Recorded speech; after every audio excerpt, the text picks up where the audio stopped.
MP board के class 9th के जितने भी विद्यार्थी देख लीजिए 8 अप्रैल के दिन परीक्षा देने जा रहे हैं, यानी कि आपका पेपर आ चुका है।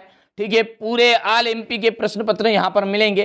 ठीक है, अगले वीडियो में हम देख लीजिए ये 54 वाला और ये 55 वाला, ठीक है, इनको कवर करेंगे। और ये मैंने पिछले वीडियो में बता दिया है 52 वाला, यदि नहीं देखा तो देख लेना। ठीक है, इनसे ही आपका देख लीजिए यही पेपर आपके ऑल एमपी में आ रहे हैं। ठीक है, यहाँ से देखिएगा। ठीक है, भारत में कितने राज्य हैं? तो 28 राज्य। किस राज्य में साक्षरता का प्रतिशत सबसे अधिक है? केरल में। भारत में संसार की कुल जनसंख्या कितनी प्रतिशत भाग निवास करता है? 14.8%। अमेरिका के सैनिक अड्डे पर्ल हार्बर पर बमबारी की थी जापान ने। रॉबर्ट मुगाबे को किस वर्ष राष्ट्रपति पद से हटा दिया गया? 2012 में। सबसे अधिक लोकसभा सीटें किस राज्य में? उत्तर प्रदेश में। ठीक है, यहाँ से देख लीजिए ये क्वेश्चन है आपके, अच्छी मेहनत करना है, यही प्रश्न आपके आएंगे। ठीक है, यहाँ से हो गया ये 6 वाला है। अब है रिक्त स्थान। डेमोक्रेसी यूनानी शब्द डेमोक्रेसिया से बना हुआ है। भारत में हमेशा जन्म दर मृत्यु दर से अधिक रही है। मानव पृथ्वी के संसाधनों का उत्पादन एवं उपभोग करता है। उत्पादन को बढ़ाने के लिए भूमि और अन्य प्राकृतिक संसाधनों पर बहुत अधिक दबाव पड़ा है। ठीक है, यहाँ से देख लीजिएगा ये फसल वाला है। आप तो मेहनत करिए, यही प्रश्न आपके आएंगे। इसके बाद में यहाँ से देख लीजिए ये क्वेश्चन है आपका, काम के बदले अनाज कार्यक्रम। ठीक है, तो ये आपका 1977 से 1978 है। बस्तर छत्तीसगढ़ आ जाएगा। डायाट्रीज बेंड्रीज इसका आ जाएगा मिलान German. Robert Owen Indiana America आ जाएगा। तुषारापात, ठीक है, ये आ जाएगा आपका उत्तर में। और वन अधिनियम आ जाएगा आपका 1865। चलिए, इसके बाद में यहाँ से देख लीजिए, आप बढ़िया से कंप्लीट करना है। ये आपका एक वाक्य में उत्तर है। ठीक है, कंप्लीट हो गया। चलिए, इसके बाद में ये यहाँ से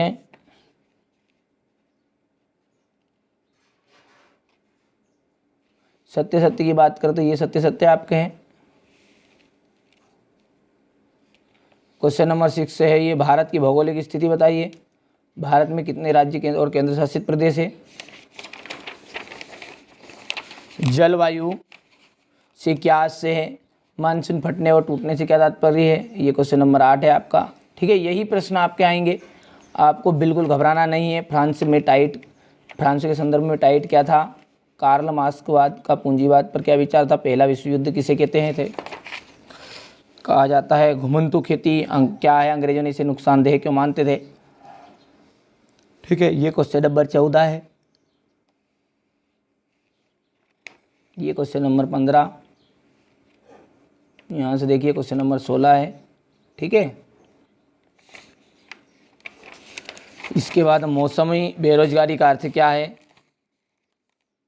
अच्छे से मेहनत कर लोगे तो नंबर अच्छे आ जाएंगे। राय का समुदाय पर टिप्पणी लिखनी है। प्रधानमंत्री और मंत्रिपरिषद के आपसी संबंधों पर चर्चा करनी है। ये आपका क्वेश्चन नंबर 21 में मानचित्र रहेगा। यहाँ से देख लीजिए, ये क्वेश्चन नंबर 22 है आपका और ये 23 है। ठीक है, टोटल 23 प्रश्न है और 23 ही प्रश्न मैंने आपको यहाँ पर बता दिए हैं। चलिए, तो इसका सॉल्यूशन बढ़िया से समझते हैं। जैसा कि पेपर पहले ही बता दिया अभी। ठीक है, भारत में कितने राज्य और कितने केंद्र शासित प्रदेश है? देख लीजिएगा। जलवायु से क्या आशय है? मानसून फटने अथवा टूटने से क्या तात्पर्य थे? कि सिंपल से सिंपल लैंग्वेज में लिखा है। ठीक है, ताकि देखिए 2 नंबर का प्रश्न है और आप बड़ा चढ़ा के उसमें 6-7 लाइन लिख के आओगे तो कोई दिक्कत नहीं है। देखिए, ठीक है, 2 नंबर का है, मुश्किल से 2 लाइन 2.5 लाइन में आपका आंसर खत्म हो जाना चाहिए। ठीक है, चलिए, तो पारिस्थितिक तंत्र से क्या तात्पर्य है? इसके बाद में ये पर्वतीय वनों में कौन कौन से जानवर पाए जाते हैं? फ्रांस के संदर्भ में टाइट का क्या अर्थ है? तो ठीक है, चर्च द्वारा वसूल किया जाने वाला जो कर है उसे टाइट नाम दिया गया है। यहाँ कर किसके ऊपर लगता था? कृषि के 10वें हिस्से पर लगता था। जैसे 10 कुंटल गेहूँ हैं तो उसमें से 1 कुंटल उनको देना पड़ता। इतना टैक्स लगता था पहले। तोजी जिसे कहते थे। ठीक है, जेकोबिन क्लब के सदस्य कौन थे? इसका नेता कौन था? हो गया ये स्क्रीनशॉट। इसके बाद में यहाँ से स्क्रीनशॉट लीजिएगा। आप तो स्क्रीनशॉट लो बढ़िया से। पहला विश्व युद्ध किसे कहा जाता है? घुमंतु खेती से क्या से अंग्रेजों ने इसे नुकसानदेह क्यों मानते थे?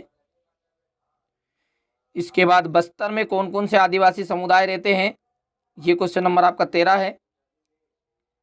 डेमोक्रेसी शब्द किस भाषा के शब्द से है? अर्थ इसका संविधान संशोधन क्या है? ठीक है, देखिए देश के सर्वोच्च विधायी संख्या द्वारा उस देश के संविधान में जो परिवर्तन किया जाता है ना, उसे संविधान संशोधन कहते हैं। संविधान का क्या महत्व है? बढ़िया साहब, तो स्क्रीनशॉट लेना है। आरक्षण का क्या अर्थ है? न्यायपालिका से क्या से लिखिए, मानव पूंजी क्या है? ठीक है, इसके बाद में यहां से देख लीजिए अथवा वाला क्वेश्चन है, मौसमी बेरोजगारी का अर्थ बताना है। इसके बाद में यहां से ये स्क्रीनशॉट लीजिएगा। क्वेश्चन नंबर 18 में देख लीजिए, ये हो गया 17। भारत की भौगोलिक स्थिति का महत्व बताना है, ये क्वेश्चन नंबर 18 है। ये इसका अथवा थोड़ा छोटा कर लेते हैं। ये राय का समुदाय पर टिप्पणी लिखनी है, क्वेश्चन नंबर 19 है। ठीक है, यहां से क्वेश्चन नंबर 19 का अथवा है। ये प्रधानमंत्री और मंत्री परिषद के आपसी संबंध की चर्चा कीजिए, क्वेश्चन नंबर 20 हो गया। चलिए, इसका अथवा है ये, राष्ट्रपति पद के लिए निर्धारित योग्यताएं बताइए एवं उसका कार्यकाल क्या है। ठीक है, वहाँ भारत का नागरिक हो, उसकी आयु 35 वर्ष से कम हो। ठीक है, राष्ट्रपति पद के लिए योग्यता है ये। ठीक है, उसमें वे सभी योग्यताएं जो लोकसभा सदस्यों के लिए निर्धारित की गई हो। वहाँ केंद्र सरकार या राज्य सरकार के अधीन कोई भी आर्थिक पद से यानी सरकारी जॉब में कार्य नहीं कर रहा हो। ठीक है, ये हो गया। चलिए, ये क्वेश्चन नंबर 21 था मानचित्र वाला, जो अगले वीडियो में कवर करेंगे। क्वेश्चन नंबर 22 का बढ़िया से स्क्रीनशॉट लीजिएगा। ठीक है, स्वतंत्रता के अधिकारों के अंतर्गत नागरिकों में कौन कौन सी स्वतंत्रताएं दी गई है, ये इसका हो गया। ये पूरा सॉल्यूशन के साथ आपको प्रोवाइड करा रहा हूं। ठीक है, चलिए, हो गया। ये ना हो गया, हो गया। चलिए, अब एक क्वेश्चन नंबर 23 इतना आ गया। चलिए, इसके बाद में ये हो गया। ठीक है, इसके बाद में भारत में गरीबी जो उन्मूलन है, इसके प्रमुख उपाय बताने हैं। अच्छे से मेहनत करनी है और अच्छे अंक प्राप्त करना है। ठीक है, तो ये मैंने आपको अच्छे से आपका पेपर पूरा समझा दिया है।